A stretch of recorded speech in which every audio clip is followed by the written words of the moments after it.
Hello, Dr. Preeti, you can start your presentation. Hello, good afternoon, ma'am.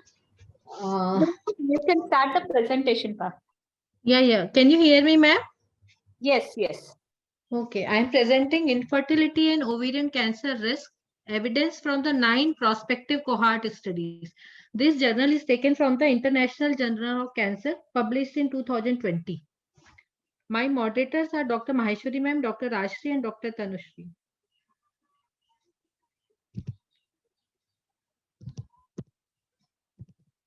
Slide नहीं आ रही।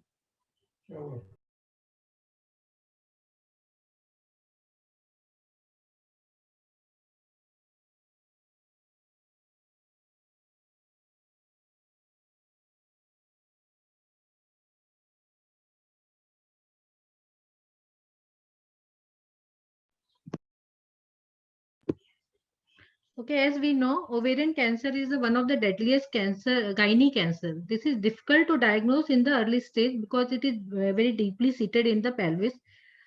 We know there is no absolute risk factor for the ovarian cancer, but there are some risk factors like early menarche, nulli gravida, infertility is one of the risk factor for the ovarian cancer. There are some factors which declines the risk of the ovarian cancer, like the use of the OC pills, endogenous high progesterone level, prolonged breastfeeding. Even studies they are suggested that increased androgen level also causes the high risk factor for the ovarian cancer.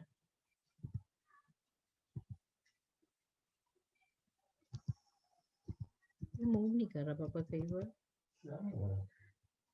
Slide move नहीं कर रही है देखो sir क्या क्या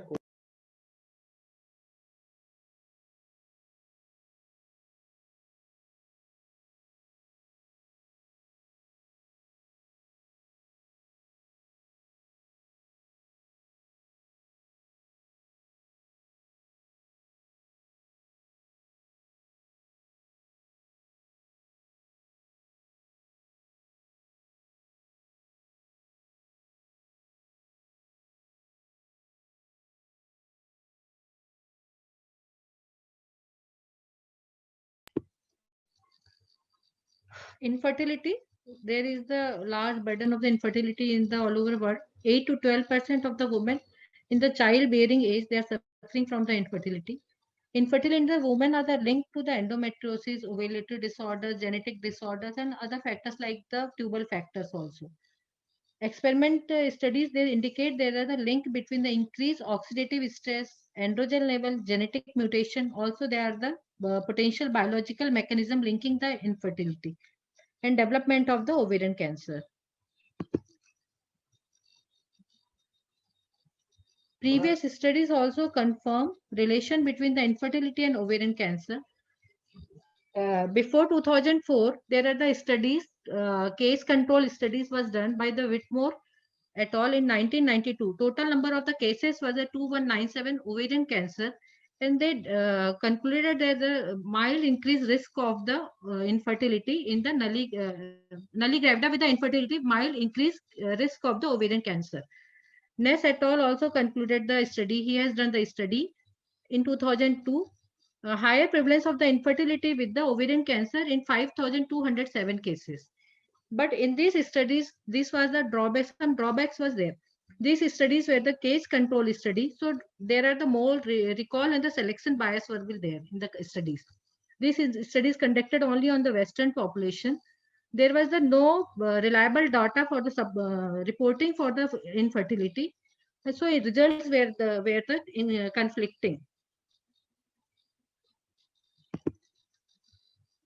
In this study, this journal, they have taken the two independent person. They have taken the, they have conducted the study. They have taken the meta-analysis. They have done meta-analysis from by the two persons. They taken the article from the peer-reviewed journal from the PubMed, MBase, and the Web of the Science database, dated till 8 January 2020. Their search item was infertility, fertility, subfertility, and in ovarian, they have taken the search item ovarian neoplasm, ovarian carcinoma, ovarian cancer, and ovarian tumor. Inclusion criteria for the taking for these journals. Studies should be prospective design. Exposure of the interest was the infertility. Outcome of the interest was the involvement of the risk of the ovarian neoplasm. And investigator, they reported the effect estimate up to 95% confidence interval. They excluded the journals which are not fulfilling this criteria, like the clinical trial review or meeting extract excluded. If focus only on the infertility treatment but not on the infertility status. If the study this is published in the local language, not published in the English, they also excluded these journals. They have taken the following information from these journals, like first author name, publication year, country of the population study, follow-up period, sample size, number of the ovarian cancers, and effect estimates with the 95% confidence interval for the risk of the ovarian cancer. Quality of the cohort studies is assessed on the Newcastle Ottawa Quality Assessment Scale, which included the 3 domains like selection, comparability, and outcome. And they have scored the total 9 score for the good quality of journal. In most of these studies, if they have obtained full score in the at least 2 domains, were considered low risk of the bias. Study result 3 electronic bibliography, what I said, that PubMed, Embase, and the database of the science record. They have taken the total record 7218 identified. Out of this, 1660 journals were duplicates, so they have removed. Out of this remaining 5528 articles excluded due to titles and the abstracts. 30 full text articles were assessed. Out of this, also 21 full text articles excluded. In next slide, I'll explain why they have excluded. Only 9 studies they have included in the meta-analysis. What I told before, that they have identified 7218 articles from the PubMed, Embase, and the Web of the Science searching. 1660 duplicates were removed after screening. And again, they have screened that 5558, that 5528 they have excluded because of title and abstracts. And after that, 30 articles they assessed fully for eligibility. After that, they have removed 21 because there was some problem in the review, repetitive study population, irrelevant exposure, and other language, because they are not fitting in the inclusion criteria. So they have removed 21 articles. Only 9 studies they have included for the meta-analysis. In this 9 studies, total number of the participants was 62,78,830 participants. Out of that, they had 10,383 ovarian cancer. Follow-up period was the 4 to 45 years. Out of 9 studies, 4 was conducted in the USA, 2 was in the Israel, 3 in the Denmark, Sweden, and Australia. 8 studies, they use the medical records, medical claim, registry data to identify the infertility and ovarian cancer. 1 study only used the inquiry or questionnaire to determine the infertility. Majority of the study, they have adjusted the covariant like for age, parity, menstruation, smoking, and education. In this study, it's very small. I was not able to.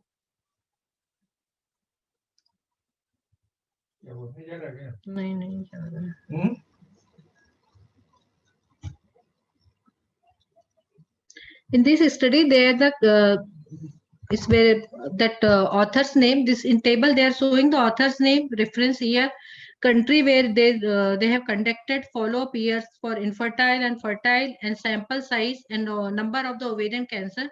And after that, they have estimated the risk in terms of the hazard ratio HR. They have represented SIR, standardized incidence ratio, and relative risk ratio. And they have adjusted the age, then nulliparity, ethnicity, smoking, obesity, number of the visits per year, and highest level of the education. After that, they have concluded that that study showed the infertility and infertile women with higher risk of the ovarian cancer with compared to the general population, because relative risk was the 1.151 and confidence limit 95% confidence interval was 1.35 to 1.69. So it is the positive significance. That publication bias was removed by the using the funnel plot, eager test, and back test showing no publication bias. In this quality of the cohort study included in the meta-analysis, they have given the star, the selection, what I told the Newcastle, Ottawa, this for the excluding the heterogeneity, they have used this system, NOS, and in these three domain was their selection, comparability, and outcome. In selection, they have taken the representativity of the exposed cohort, selection of the unexposed cohort, assessment of the exposure, outcome of the interest not present at the start of the study, and they have given the star. And comparability, they have given the control for the important factor and additional factor they have given. Outcome, they have assessed the outcome, how much they have follow up for the ovarian cancer, adequacy of the follow up was there or not. And according to that, they have designed this study whether this risk of bias was low risk, high risk, or uh, high risk. Out of 9 studies, there were the 3 studies where the low risk, other were the high risk. Because of the domain was the this one. As we know that in meta-analysis, forest plot of the forest plot is very important to see the risk factors and the to see the association between the infertility and the risk of the ovarian cancer. As we can see, the weighted studies is explained in the terms of the square. And this horizontal line, this is explaining the confidence interval, whether this is, and this is mid vertical line in highlight. This is showing between the one. Means if any studies behind to the right side of the midline, that is more significant. That is if left side of the midline, that is not showing the any association. So most of the studies they are showing with right side of the midline. By seeing the forest plot only, we can see whether this study is beneficial or not, whether it is showing any relation between the study and result. Various subgroup analysis was also done to remove the publication bias and the heterogeneity. And positive association were found in the subgroup like the duration of the follow-up. Cause of the infertility and invasiveness of the ovarian cancer was not mentioned in this and sample size was very large.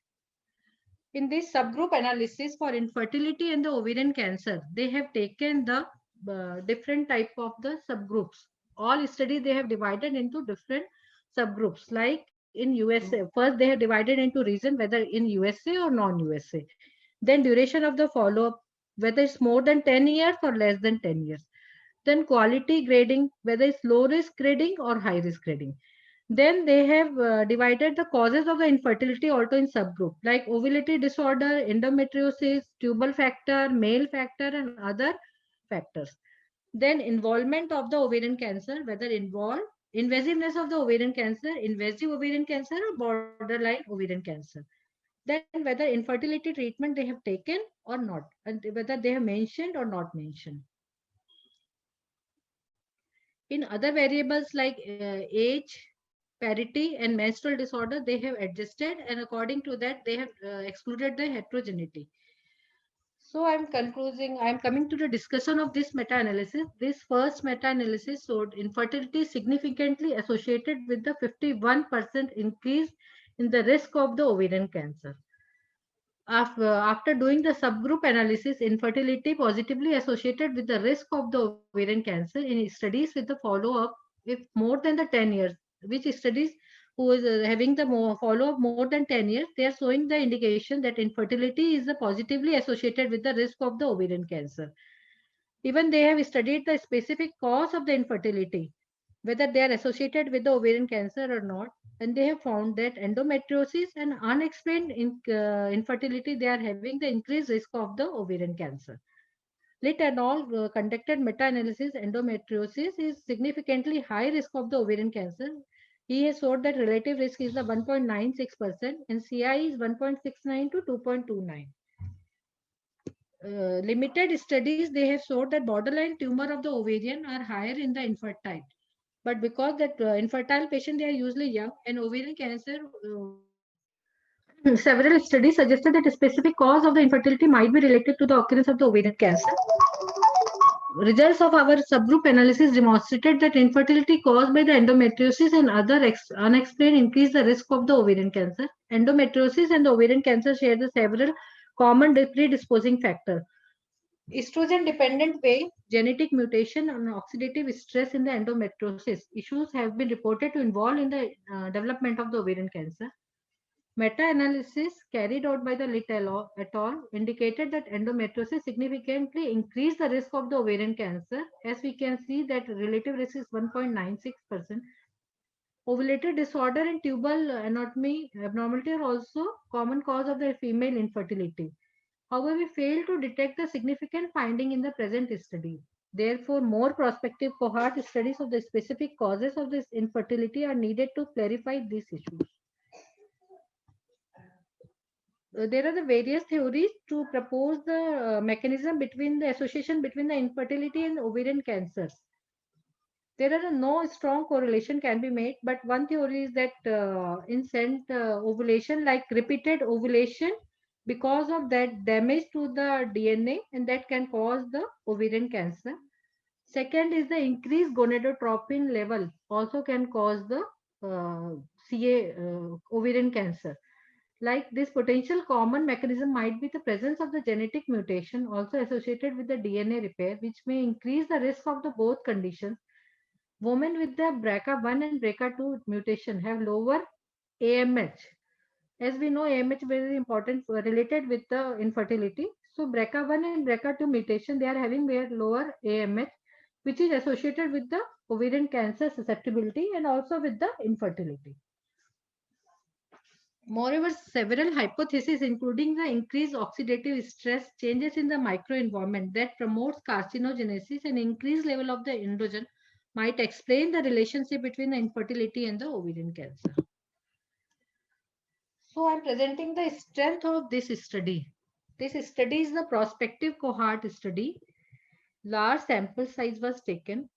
There was so less possibility of selection and recall bias compared to case control study. As I already told you, two studies were conducted. Lot of studies were conducted. Out of that, two was very important, Whitmore and the Ness. But that was the case control study. So less possibility of the, but in case control study, there are the chances of the more selection bias and the recall bias. In this study, they have excluded they tried to exclude the publication bias by using the funnel bag and the eager plot. So there was the low heterogeneity and no publication bias was included. Meta regression subgroup and sensitivity analysis were also used to strengthen the study. But in this study, there are a lot of limitations of the study also in earlier year, because this study was conducted long while. They have taken till January 2020. So there was a lot of lack of the medical records. Because they have taken the infertility data because of medical records. Some patients they have claimed in medical records or not. So some patients they have excluded also. They have not taken in the study. So lack of the medical records and medical claim in some country. And diagnosis of the infertility in the OPD patient and in the IPD patient is differ. Initially, they have taken from the record only that to IPD, but they have not included the OPD. Expression of the progesterone and the estrogen receptor and degree of the impact by the hormones are different among the ovarian cancer subtypes also. In these studies, searched openly published article included, but gray literature, unpublished articles that met criteria might have been neglected. Thank you. Dr. Rajeshri, can you just highlight the statistical point of view of this study? Clinically, not much to be explained. Okay, fine. This is actually a systematic review and meta-analysis. So, like, if you remember from the orientation session, I have mentioned that in the pyramid of evidence, systematic review and meta-analysis stands the highest. So, this is the highest quality of evidence that we have. So, if you could see, there are 2-3 points that you can take up from this. Can you go to that flow chart that you have mentioned in methodology? So in a systematic review and meta-analysis, you are trying to find out what are all the previous studies that have been conducted you are including those studies into your analysis. So for which are the studies that you are going to include, you have a defined inclusion and an exclusion criteria. With this inclusion and exclusion criteria, every systematic review and meta-analysis should contain this such kind of flow diagram explaining what was the preliminary screening, how many of the articles have been included in the first screening. Then you go for level 1 screening, level 2 screening, where based on title and objectives, then you go to the abstract section. Then after reading the whole full text, you will start eliminating articles. So that full the process of the finalizing the articles has to be mentioned in this kind of flow diagram. So this is for all the systematic review and meta-analysis. Go to the next table, and when you go to the table section, tables and figures, every systematic review meta-analysis should have a table like this, where you mention author name of all the studies that have been included. So what is the baseline characteristics of the study? What were the variable of interest? What was the sample size that was there? What is the type of study? So here they have included only the prospective cohort studies, but any systematic review meta-analysis, you can include RCTs also, cross-sectional studies also. So that descriptive table has been mentioned in this study. Then you move on, you will have forest plot also. Once they started doing this study, they understand that there can be different subgroups that can affect the infertility outcome. So different subgroups can also have an effect on the outcome of interest. So that is why they have done subgroup analysis also. Dr. Preeti has already mentioned about the forest plot, everything she has nicely mentioned. These are all the different components of a systematic review and meta-analysis.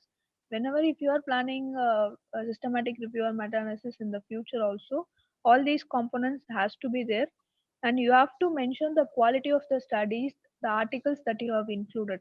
That is why they have given those star. No, there are different types of different tools available actually. Rob Stokes, Robin tool. So like that, there are different, like similar to this, there are n number of tools available.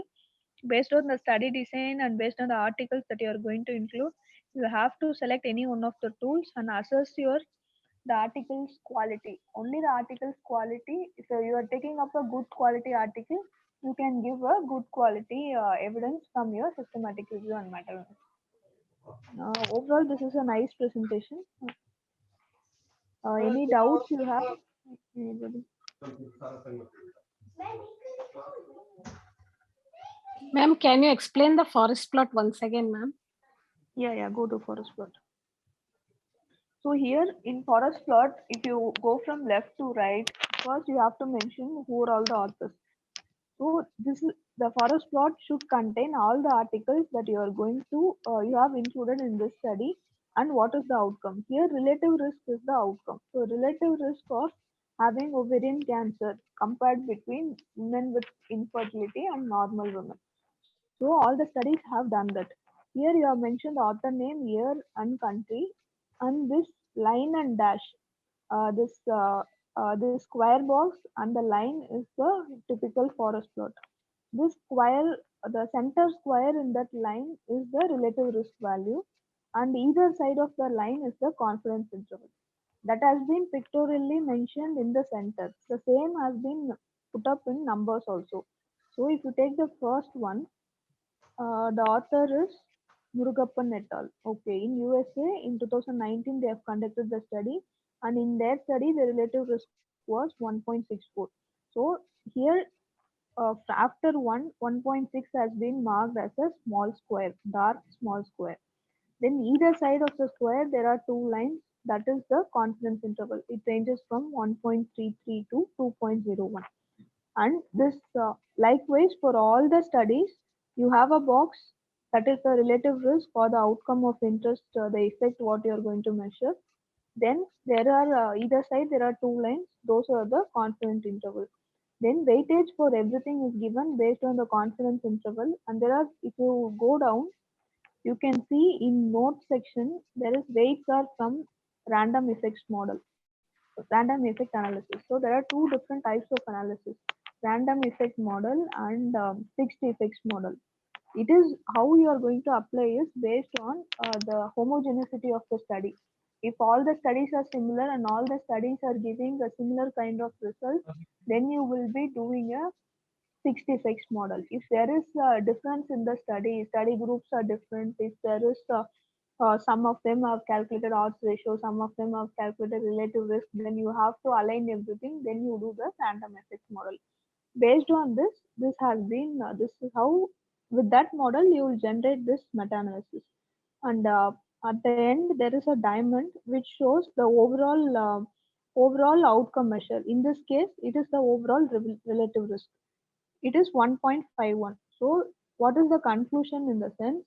Among compared to fertile women, infertile women have 1.51 times the higher risk of developing ovarian cancer. So that is how you will do the you will read this forest plot. I hope it is clear. Yes, ma'am. Thank you very much. Ma'am, one more is one straight line that is last but one. The author was